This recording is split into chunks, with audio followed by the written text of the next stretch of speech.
ഏട്ടൻ കുറെ നേരം വന്നിട്ട്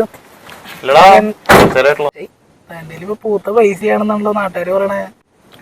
ആടാ കയ്യില് പൂത്ത പൈസയാണോന്നാ? ഇത് കണ്ടാ നീ വീട്ടില് ചായപ്പൊടി ടിന്ന്, മുളക് പൊടിന്റെ ടിന്ന്, പഞ്ചസാര ടിന്ന് എല്ലാത്തിലും ഇതുപോലെ പൈസ വെച്ചേക്ക. ഞാൻ പണി കഴിഞ്ഞ് ചെല്ലും, പെണ്ണ് നൈസായിട്ട് പോക്കറ്റിൽ നിന്ന് എടുത്ത് അതിൽ ഓരോന്നിലും കൊണ്ടുവയ്ക്കും. ഇത് ശരിക്കും പൂത്തതാണല്ലോ. അതെ, ഞാൻ ചേട്ടനെ വിളിക്കാം, എനിക്ക് അത്യാവശ്യ കാര്യമുണ്ട്. ഞാൻ വിളിക്കാം.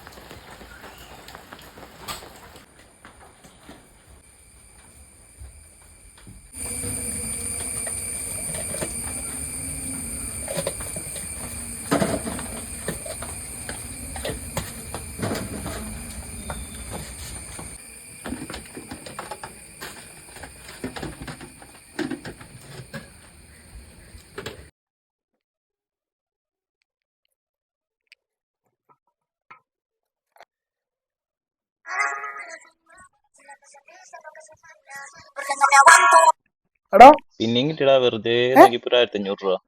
ശരി നീ വെച്ചോ, ഞാൻ വിളിക്കാന്.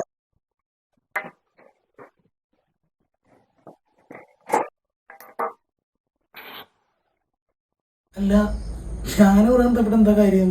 എനിക്കാണെങ്കിൽ ജോലിയില്ല, കയ്യിലഞ്ചിന് പൈസയില്ല. പിന്നെ ഞാൻ എന്റെ പെണ്ണെടുത്തേക്കണത്. എനിക്ക് പൈസ എടുത്ത് ചെയ്യാനായിട്ട് എനിക്ക് പെണ്ണും ഇല്ലല്ലോ.